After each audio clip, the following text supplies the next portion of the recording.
మీరు అలాగే కాసేపు ఉండండి. ఒకసారి మరి కరీంనగర్ నుంచి సుడా చైర్మన్ కోమటిరెడ్డి నరేందర్ రెడ్డి గారు ఉన్నారు.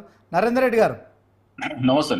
ఈ సంవత్సరం అంటే ఈ సంవత్సరం ప్రభుత్వం ఏర్పాటైంది. 10 నెలల్లో డబుల్ బెడ్రూమ్ల ఇళ్ల పంపిణీకి శ్రీకారం చుడుతోంది. కరీంనగర్లో ఇప్పటికే మరి ఒక 800 డబుల్ బెడ్రూమ్ ఇల్లు నిర్మించి మరి నిరుపయోగంగా ఉన్నాయి. సో ఈ దసరాకు అవి పంపిణీ చేయబోతున్నారా? వాస్తవానికి అక్కడ ఎంతమంది మరి ఇల్లు లేని నిరుపేదలు ఉన్నారు? వాళ్ళ విషయంలో ఏం చేయబోతున్నారు? ప్రభుత్వం దగ్గర ఉన్న ప్రణాళిక ఏంటి? అలాగే మరి వన్ స్టేట్ వన్ కార్డ్ అంటున్నారు, ఇవన్నీ ప్రజలకు చేరుతున్నాయా? సో ముఖ్యంగా కరీంనగర్ నియోజకవర్గంలో ఈ పథకాన్ని ప్రారంభించారా? సో నియోజకవర్గంలో ఒక పట్టణము ఒక గ్రామం కింద one state one card digital card ఇస్తామంటున్నారు. ఇవన్నీ రాష్ట్రమంతా అమలవుతున్నాయా? కేవలం ప్రచార ఆర్భాటాలే జరుగుతున్నాయా? మొత్తానికి 6 గ్యారంటీలను డైవర్ట్ చేసేందుకే మీరు హైడ్రా తీసుకొచ్చారని కూడా ప్రచారం జరుగుతోంది. మూసి సుందరీకరణ ఇంత తొందరగా ఎందుకు మొదలు పెడుతున్నారని కూడా విపక్షాలు ప్రశ్నిస్తున్నాయి. ఏం చెప్తారండి? ఇప్పుడు విపక్షాలు ఎట్లుంటదంటే చేయకపోతే ఒకటి, చేస్తే ఒకటి. అంటే విపక్షాల పాత్రని అందుకే నిన్న కరీంనగర్ లో హోమం చేసిన ఒకటి మేధా హోమం. ఎందుకు చేసిన అంటే మంచిని మంచి అనేది చెడుని చెడు అనే విధంగా జ్ఞానోదయం కలగాలి. వీళ్ళు మంచిని కూడా చెడు రకంగా మాట్లాడుతూ ఇష్టం వచ్చినట్టు గుడ్డిగా వ్యతిరేకిస్తున్నారు అనే దాని మీద నేను వీళ్ళకి జ్ఞానోదయం కలగాలి, భగవంతుడు జ్ఞానోదయం కల్పించాలని చెప్పి కరీంనగర్ నడిగుడ్డ హోమం కార్యక్రమం చేసినాం. ఎందుకంటే ఒక మంచి కార్యక్రమం చేపడతా ఉంటే ఇప్పుడు 6 గ్యారంటీలను తీసుకున్నా కూడా ప్రభుత్వం వచ్చిన వెంటనే మహిళలకు ఉచిత బస్సు సౌకర్యం కావచ్చు, 10 లక్షల ఆరోగ్యశ్రీ కావచ్చు, ఉచిత కరెంటు కావచ్చు, బ్రహ్మాండంగా అన్ని అమలు జరుగుతా ఉన్నాయి. మిగతా కూడా అమలు చేస్తా ఉన్నాం. ఇందిరమ్మ ఇండ్లు ఇచ్చడానికి ఇప్పుడు శ్రీకారం చుట్టినాం. వన్ కార్డు డిజిటల్ కార్డు మనం పొన్నం ప్రభాకర్ మా కరీంనగర్ నియోజకవర్గంలో ఇక్కడ కూడా ప్రారంభించిండు.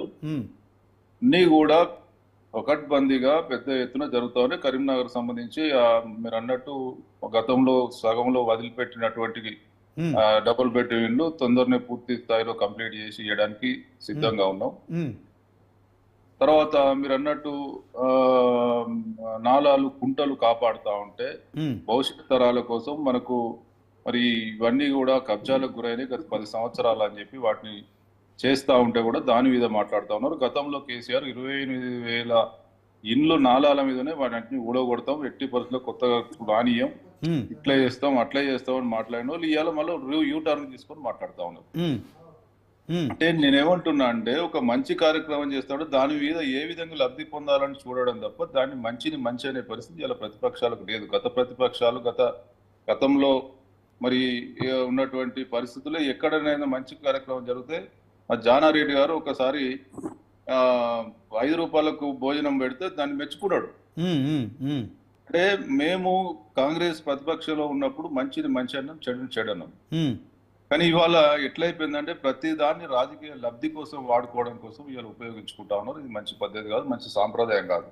ఇప్పుడు టిఆర్ఎస్ ఎట్లున్నదంటే ఇవాళ మేము అధికారం కోల్పోతాం అనుకోలేదు, కోల్పోయినాం. మా పరిస్థితి మళ్ళీ ఎట్లా అంటే ఇప్పుడు గతంలో కేటీఆర్, హరీష్ రావు వీళ్ళంతా కూడా మేమే రాజులము, యువరాజులము, ఇది మా గడిల పాలన నడిపి ఒక్కసారి అధికారం కోల్పోయేసరికి తట్టుకోలేక ప్రతిదాన్ని విమర్శించే పరిస్థితికి వచ్చింది ఇవాళ.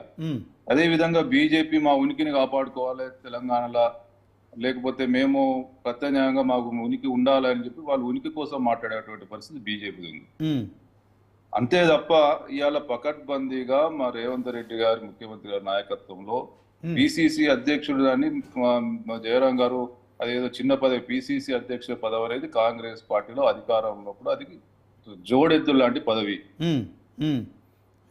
జోడెద్దు అంటే ముఖ్యమంత్రి గారు ఏ విధంగా ఉన్నారో పిసిసి అధ్యక్షుడు గారు కూడా వారి సలహాలు సూచనలు వారికి ఉన్నటువంటి అన్ని రకాలుగా వారికి ఇంపార్టెన్స్ ఉంటుంది. వారు మాకు ముఖ్యమైన నాయకులు. ఓకే, కాబట్టి పిసిసి అధ్యక్షుని ఎప్పుడు కూడా తక్కువగా చేయడానికి లేదు. ఓకే, నరేందర్ రెడ్డి గారు పిసిసి అధ్యక్ష పదవిలో నియామకం జరిగింది, సంతోషం. ఇంకా అది పెండింగ్ పెడతారు అనుకున్నాం. 40 లక్షల మంది మా డిజిటల్ సభ్యత్వం మేము పిసిసి అధ్యక్ష నాయకత్వంలో మేము పనిచేసేటోళ్ళం. అంటే మామూలు కాదు కదా, 40 లక్షల మంది ఉన్న మేము డిజిటల్ సభ్యత్వం తీసుకున్న కాంగ్రెస్ సభ్యత్వంలో అంతా కూడా పిసిసి డైరెక్షన్ లో నడిచేటోళ్ళం. మీరంతా 4 కోట్ల ప్రజలకు ప్రతినిధులు. ఓకే వెంకటరెడ్డి గారు, నేనేమంటున్నా అంటే ప్రభుత్వం ఇప్పుడు 6 గ్యారెంటీలను డైవర్ట్ చేసేందుకే ఇప్పుడు కొత్త 6 కొత్త గ్యారెంటీలను డైవర్ట్ చేయాల్సిన అవసరం లేదు వెంకరెడ్డి కదా. గారు వెంకరెడ్డి గారు ఇంకొకటి, మీరు రైతు రుణమాఫీ విషయంలో మరి ఇప్పుడు 2 months అవుతుంది, ఆ కార్యక్రమాన్ని సాగదీస్తున్నారు.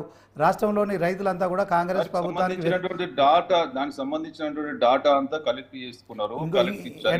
ఎట్ ద సేమ్ టైం మీరు రైతు భరోసాకు సంబంధించి కూడా మరి విధి విధానాలు రూపొందిస్తామని చెప్తున్నారు. వర్షాకాలం సీజన్ ముగిసిపోతుంది, ఇప్పటి వరకు కూడా మీరు రైతులకు పంటకి ఇచ్చే పెట్టుబడి సాయం ఇవ్వట్లేదని శ్రీనివాస్ గారు, చెప్పి గత ప్రభుత్వంలో చూసినట్టయితే రైతు రుణమాఫీ గత 10 సంవత్సరాలు పాలన చేసి 25,000 ఇస్తే మరి ఆనాడు ఉల్టా దబాయించిన వాళ్ళు ఇవాళ ఏకకాలంలో 1,00,000 ఇచ్చి మిగతా ఇట్ని కూడా డాటా కలెక్ట్ చేసి ఇస్తా ఉంటే కూడా ఇంకా దాన్ని విమర్శించడం అనేది ఎంత అంటే ప్రతిపక్షాలు ఎంత బుద్ధి తక్కువ అంటే వాళ్ళకి అసలు మాట్లాడే అర్హత ఉందా అని అడుగుతా ఉన్నాం మేము. 25,000 రూపాయలు ఇస్తే వాళ్ళు ఇచ్చిన 25,000 వాళ్ళకు ఆ రైతుకు సంబంధించి ఇంట్రెస్ట్ కూడా సరిపోలే. వాళ్ళు కూడా మాట్లాడితే ఎట్లా? 1,00,000 రూపాయలు క్లియర్ గా ఇచ్చినాము, 1,50,000 ఇచ్చినాము, మిగతాది కూడా డాటా సేకరించి వాళ్ళు 2 లక్షల పైన ఏమన్నా ఆ ఫ్యామిలీ మెంబర్ కి సంబంధించి ఉంటే వాళ్ళ ఆ బ్యాలెన్స్ అమౌంట్ 2 లక్షల పైన ఏదైతే ఉందో అది కట్టాల్సి వస్తుంది. కాబట్టి ఆ కుటుంబంలో ఎంత మట్టుకు ఇంకా మిగతా బ్యాలెన్స్ వాళ్ళకు రుణం ఉంది, భార్య భర్తల పేరు కుటుంబ సభ్యుల పేరు మీద అనే దాని మీద డాటా కరెక్షన్ చేసుకున్నారు, జరిగిపోయింది. అది ఇప్పుడు మొన్న పూర్తయింది, మిగతా దాన్ని ఎట్లా కంప్లీట్ చేస్తాం. 9 సంవత్సరాలు 25,000 ఇచ్చినోడు మాట్లాడితే ఎట్లా? తర్వాత ఇప్పుడు ఏది కానీ మూసి ప్రక్షాళన కావచ్చు, రైతు భరోసా చెప్పండి, రైతు భరోసా ఎప్పుడు ఇస్తారు చెప్పండి. రైతు భరోసా ఖచ్చితంగా ఇస్తామండి. గతంలో అది కూడా చెప్తున్నారు, రైతు భరోసా ఒక్కొక్కసారి పంట అయిపోయినాక కూడా ఇచ్చే పరిస్థితులు గతంలో. రైతులు మిమ్మల్ని గ్రామాల్లో తిరగనివని పరిస్థితి వస్తుందని బీఆర్ఎస్ నాయకులు ఆరోపిస్తున్నారు, ఏం చెప్తారు?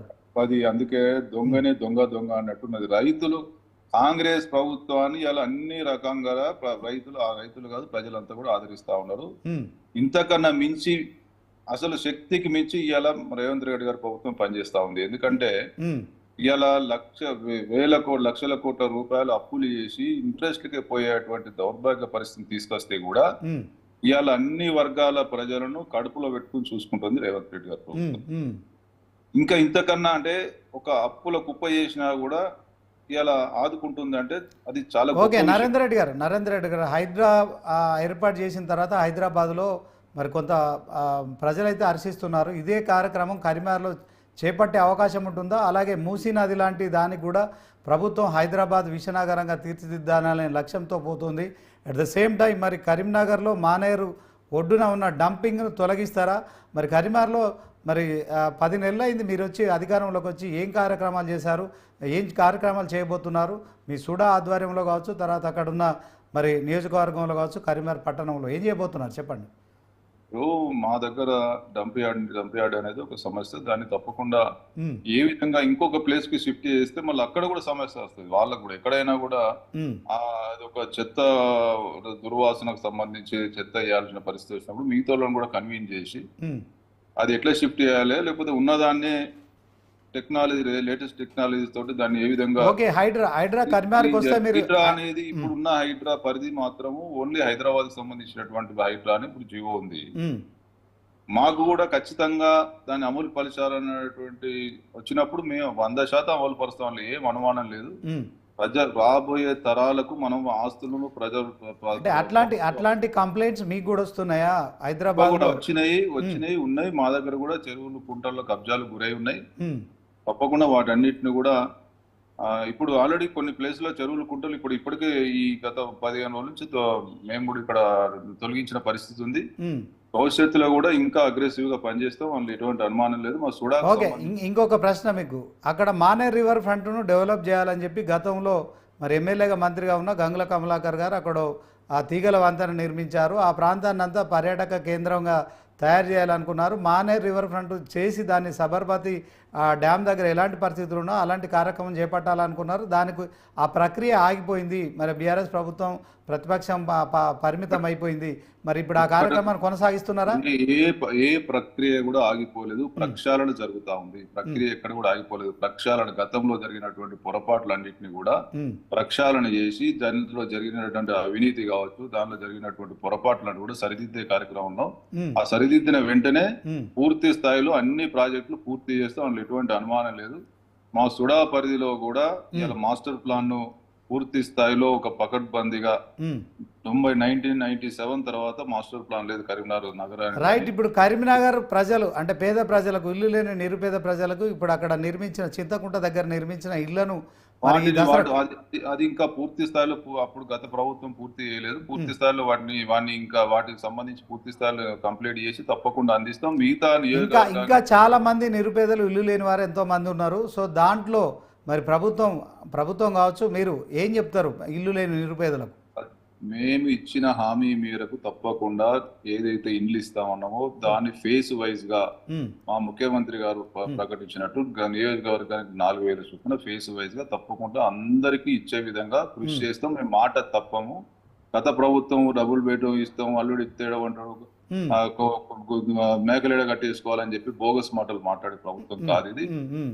ఇలా ఇస్తామనుకున్నప్పుడు ఇస్తాం. మేము ఏదైతే ఇస్తామనో అది ఎంత కష్టమైన ఇబ్బంది అయినా చేస్తా ఉన్నాం. గత ప్రభుత్వానికి పూర్తి స్థాయిలో నిధులు ఉండే, ఆ రోజు ఉన్నటువంటి మరి ఆర్థిక పరిస్థితి మంచిగా ఉంటే కూడా వాళ్ళు ఏ హామీ నెరవేర్చలేక అవినీతితో కూరుకోపోయి డబ్బు అంతా, ప్రజాధనం అంతా దుర్వినియోగం చేసి ఇలా అప్పులు చేశారు. అయినప్పటికీ కూడా ఇలా రేవంత్ రెడ్డి గారి ప్రభుత్వం చిత్తశుద్ధితోటి ఇచ్చిన హామీలని నెరవేరుస్తూ నియోజకవర్గానికి 4,000 ఇప్పుడే రేపే ఇవ్వమని చెప్పి ప్రజలు అడగలేదు కదా. ఎందుకు అనౌన్స్ చేసినామంటే మేము ఒకటికొకటి పూర్తి స్థాయిలో కంప్లీట్ చేయాలన్నట్టు చిత్తశుద్ధితో ముందుకెళ్తా ఉన్నాం. నరేందర్ రెడ్డి గారు చెప్పండి. 10 ఏళ్ల తర్వాత మీరు అధికారంలోకి వచ్చి ఇప్పుడు 10 నెలలు పూర్తయిపోతుంది.